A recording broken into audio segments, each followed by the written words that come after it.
large. Monsieur Joly. Merci, Monsieur le Président, chers invités.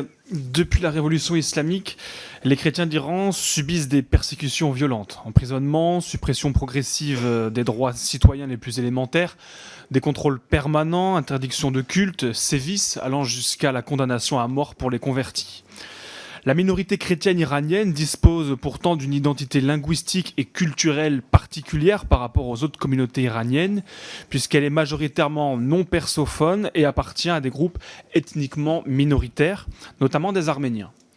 L'exacerbation de l'identité religieuse islamique de la nation iranienne a contribué au repli communautaire des chrétiens d'Iran et à minimiser leur contact avec les autres composantes de la société iranienne.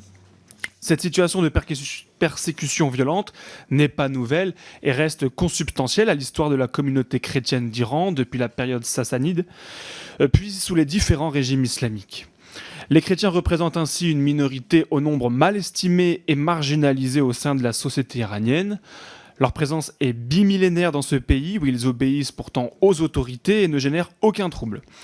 Pourtant, dans un contexte quasi révolutionnaire, ils prennent le risque d'être pointés du doigt en tant que minorité susceptible par le régime des mollahs d'être perméable à l'influence occidentale. Alors, dans ce contexte, quelle est la place de la minorité chrétienne? Quelles sont ses perspectives? Et quel rôle les voyez-vous jouer dans cette situation insurrectionnelle? Je vous remercie. Qui vous remercie, monsieur le député de l'Isère. Monsieur